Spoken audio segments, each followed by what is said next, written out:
तो हूँ मेरे चैनल में। यहाँ पर लाइव मैच अपडेट मैं यहाँ पर दे रहा हूँ, देख सकते हैं। यहाँ पर 48 पे 3 विकेट्स हो चुके हैं लखनऊ सुपर जायंट्स के।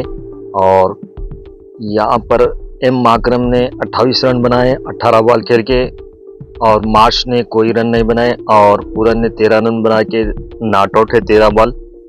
और यहाँ पर बदोनी नॉट आउट है 4 बॉल 3 रन। तो यहाँ पर कैप्टन जो है आउट हो चुके हैं 5 बॉल 2 रन। तो फर्स्ट विकेट एक ही रन पे विकेट चले गई, दूसरी विकेट 32 पे और तीसरी विकेट 35 पे जा चुकी है।